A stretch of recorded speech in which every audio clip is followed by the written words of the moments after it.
Hi everyone, I'm Sari. And I'm Kayla. And welcome to Pre-Shabbos Circle time this week. Can you all show me your big circles?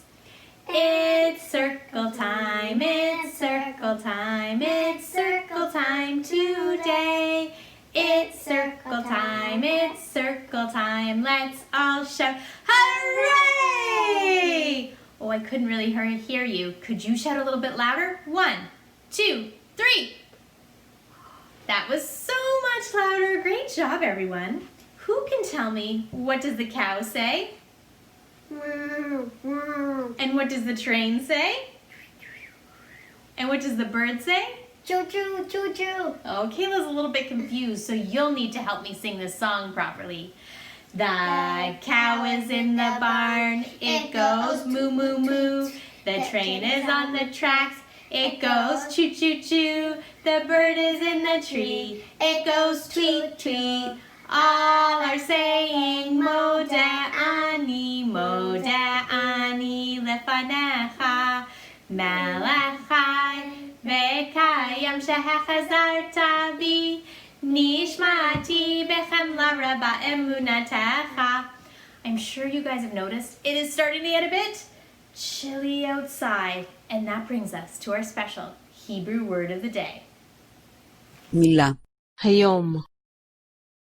Today's Hebrew word of the day will be snow, sheleg. I need to get inside to get hot chocolate. Thank you, Kayla, for sharing that Hebrew word of the day with us. Now, can everybody bring out your Shabbos angels?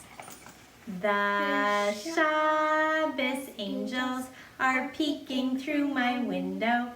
Emma's lighting candles, but no one's gone to shul. Shabbat shalom, Shabbat shalom, Shabbat shalom to every one of you. Good Shabbos, everyone.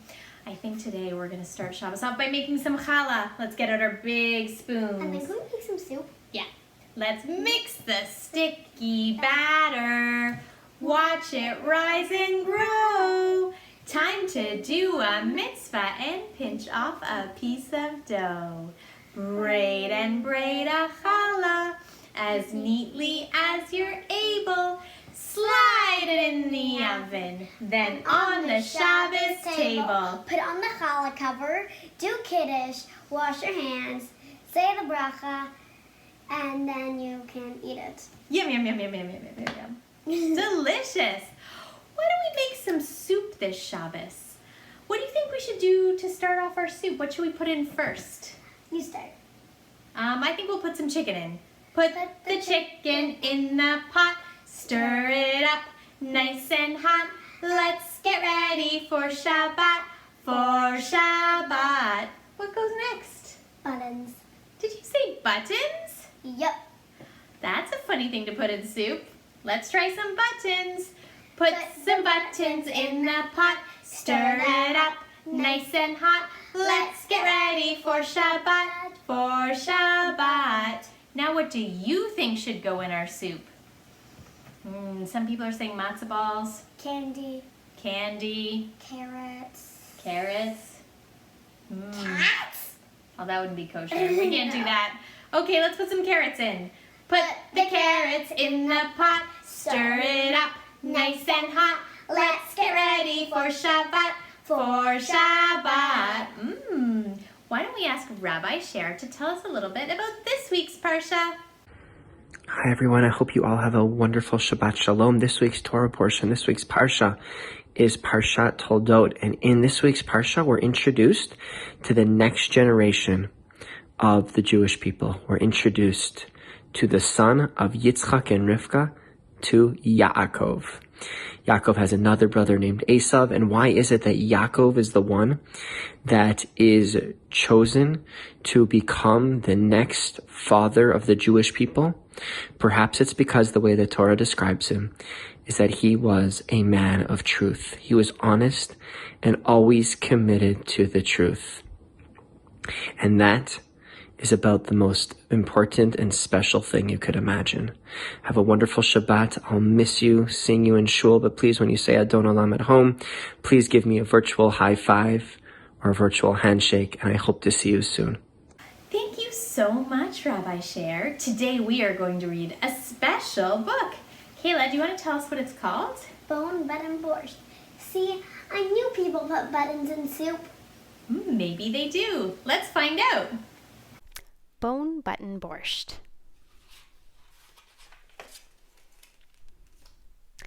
One dark winter's night, a ragged little beggar hobbled along a lonely road. It was snowy and bitter cold, but in his head it was warm and rosy. He saw a blazing fireplace and a table loaded with bowls of borscht, noodle pudding, roast chicken, fruit, nuts, and a jug of wine. And his host was saying, "More chicken, Mr. Beggar," and he was saying, "Oh no, I couldn't eat another bite." Ah, there is nothing like being a beggar, he thought. Such good it brings out in people. They share, they give, and me, I get a little something too. It's perfect. The beggar reached the crest of a hill. He peered out through the driving snow into the night. "So where's the town?" he asked himself. "There should be a town at the bottom of this hill. I can't see it." As he walked downhill, small shadowy houses slowly took shape on his left and on his right. "Fine," he said. "Now I see the town. But where are the lights? Where are the people?" He knocked on a door. "Please, a little food for a poor, starving beggar," he cried. A face appeared in the frosty window, then vanished. There were footsteps, and then silence. The beggar went to another house and knocked. "Please help me. I'm hungry and cold." "Go away," called a voice from within. "Just let me in, for a few minutes even." "No, go away." So the beggar moved on from house to house and door to door, but no one would help him. What is wrong with these people, he wondered.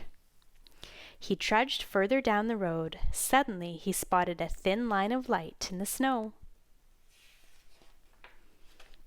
He followed it to a crack in the doorway, pushed the door open, and went inside. It was a shul. "Baruch Hashem v'shuls," he cried, and rushed inside. As he warmed himself by the stove, he looked around the room. Suddenly he spotted a man in the shadows. It was the synagogue caretaker, the shamash. "Shalom Aleichem, peace be with you," called the beggar. The shamash did not answer. Strange, thought the beggar. A glimmer crept into his eye, and the corners of his mouth turned up ever so slightly. He had an idea. He grabbed one of the bone buttons on his coat and tugged. Chick! Off came the button. Chick, chick! Off came two more. Chick! And another. Chick! And another. Still the shamash did not speak. But now he was looking at the beggar. Now he was curious. The beggar counted the buttons. There were 5. "Oi, if only I had one more button," he said. The shamash said nothing. "Oi, if only I had one more button." Still the shamash was silent. "Oi, if only I had one more button." Finally the shamash spoke. "Look, mister, I won't give you a button. Nobody in this town will give you a button." "Why not?" asked the beggar. "Because we're poor, Mr. Beggar. We don't give to each other anymore, so why should we give even a button to a stranger?" "Why?" asked the beggar. "Because with one more button, I could make us a soup. I could make a nice hot borscht." "That's ridiculous," scoffed the shamash. "Impossible. Nobody makes borscht from buttons." "Mr. Shamash," said the beggar, "I'm shocked. Haven't you ever heard of bone button borscht?" "Bone button borscht?" asked the shamash. "Let me explain," said the beggar.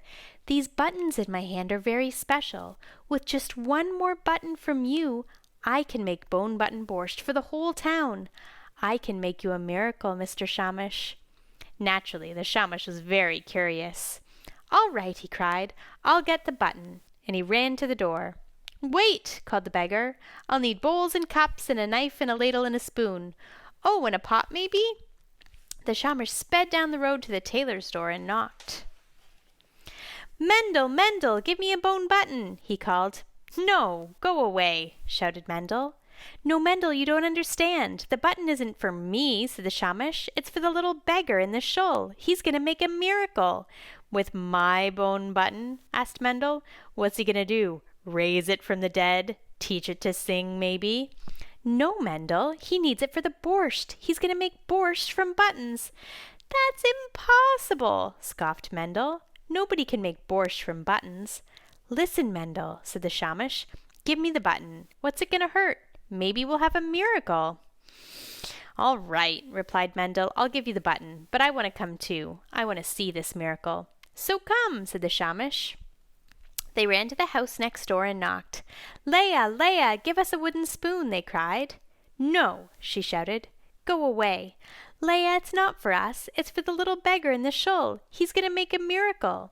With my spoon? Asked Leah. What's he going to do? Use it to part the Red Sea? Teach it to dance, maybe? No, Leah, he needs it for the borscht. He's going to make borscht from buttons. That's impossible, scoffed Leah. Look, Leah, give us the spoon. What's it going to hurt?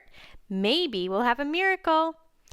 All right, replied Leah, but I want to come. I want to see this miracle. So come, said the Shamash and the tailor. And my family too, she added. So bring them, they said.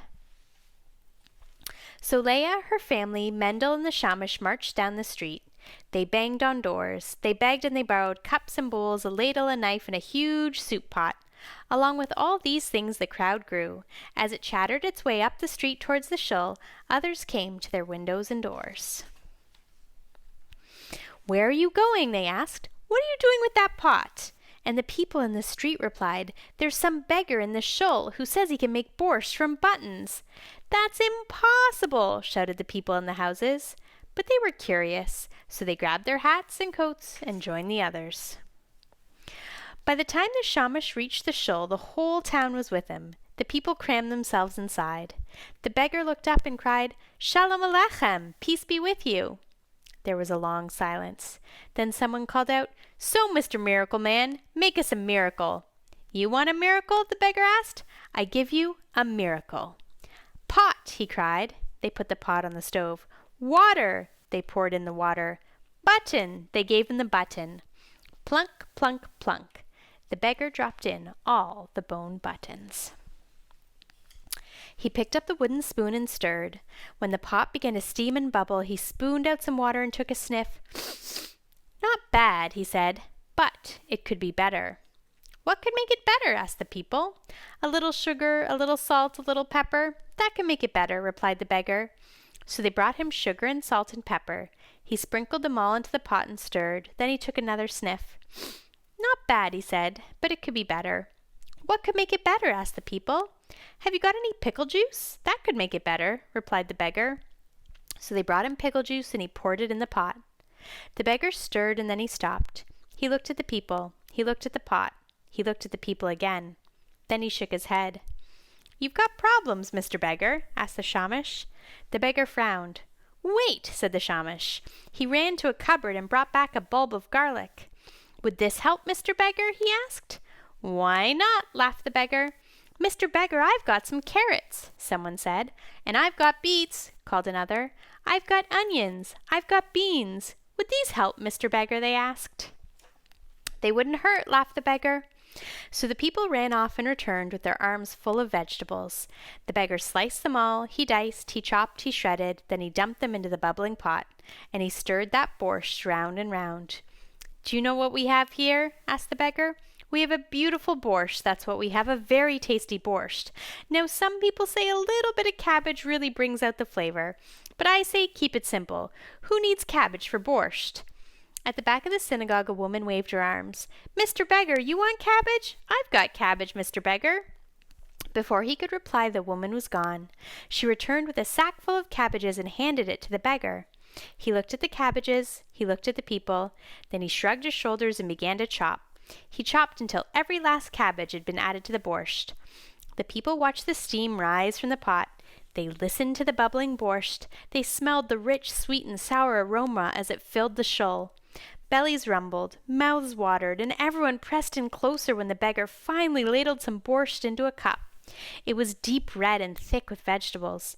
He blew on it. He blessed it. Then he dipped in his spoon and he tasted it. Slurp, slurp, slurp. So, Mr. Beggar, how does it taste? The beggar smiled. Not bad. Who wants to try some? Everyone in the room rushed forward. They snatched cups. They grabbed bowls. Borscht, borscht, borscht, they chanted. The beggar patiently ladled steaming hot borscht into every bowl and cup. Soon everyone was sipping and slurping borscht. Then the people raised their arms. They rolled their eyes toward heaven, and they cried out, "Delicious! Perfectly delicious! This is the best borscht we have ever tasted! The little beggar did it! He made borscht out of buttons! It's a miracle!" Then, like magic, bread appeared and boiled potatoes and roast chicken and wine. The people ate and they laughed and they ate. Then they brought out accordions and violins, and they sang and they danced for hour after delightful hour. And when the last slurp of borscht was slurped, the last dance danced, and the last song sung, the shamash invited the beggar to spend the night at his house. The next night another family took him in, then another, and another. One day the beggar gathered the townsfolk together to say goodbye. "Please don't go," they begged. "I must," he said. "But your buttons! How can we make borscht without your magic bone buttons?" "And how can I fasten my coat without buttons?" asked the beggar. "How can I keep warm without buttons?" So they traded with the beggar. They gave him brass buttons for bone buttons. Then the beggar left. They never saw him again. The years passed. One by one the beggar's bone buttons were lost. But it is a strange thing, a wonder perhaps. The townsfolk learned that they didn't really need the buttons. They learned to make borscht without them, and they learned to help each other without borscht, even in hard times. That was the real miracle the beggar left behind. What a fun story, everyone. I guess Kayla was right. You can make soup out of buttons. Now, let's all stand up. Who can clap so loud? And who can jump so high? Torah, Torah, Torah, Torah, Torah, Torah, Torah, Tziva lanu Moshe. Torah, Torah, Torah, Torah, Torah, Torah, Torah, Tziva lanu Moshe. Morah shake hilas Yaakov. Morah shake hilas Yaakov. Morah shake hilas Yaakov. Torah tziva lanu Moshe. Great job, everyone. Now let's all sit down. Now can everyone show us their quietest fingers? Twinkle, twinkle, kochavim, way up in the shamayim. If we say Shema tonight, everything will be alright. Twinkle, twinkle, kochavim, way up in the shamayim. Now let's all cover our eyes for Shema. Shema Yisrael, Adonai Eloheinu, Adonai Echad. Baruch Shem Kivod Malchuto V'ahavta et Adonai Elohecha b'chol levavecha u'b'chol nafshecha u'b'chol me'odecha v'hayu hadvarim ha'eleh asher anochi mitzavecha hayam al levavecha v'shinanta levanecha v'dibarta bam v'shitecha b'veitecha u'valachtecha v'adera u'v'shavtecha u'kumecha u'chertam liot al yodecha v'hayu letotafo b'neinecha u'tatam mezuzot beitecha u'visharecha. Look at Kayla, she's so tired. Let's wake up these sleeping children. Look at all the sleeping children sleeping until noon. Come, let us wake them with a merry tune. They're so still, are they ill? Wake up, little children, hop, hop, hop. Wake up, little children, hop, hop, hop. Wake up, little children, hop, hop, hop. Hop and stop. Great job, everyone. Now let's all stand up together. I've got that Shabbos feeling up in my head, up in my head. Up in my head, I've got that Shabbos feeling. Up in my head today. I've got that Shabbos feeling deep in my heart, deep in my heart, Deep in my heart, I've got that Shabbos feeling. Deep in my heart, deep in my heart today. I've got that Shabbos feeling out in my hands, out in my hands, out in my hands. I've got that Shabbos feeling out in my hands, out in my hands today. I've got that Shabbos feeling down in my toes, down in my toes, down in my toes. I've got that Shabbos feeling down in my toes, down in my toes today. Good Shabbos, everyone.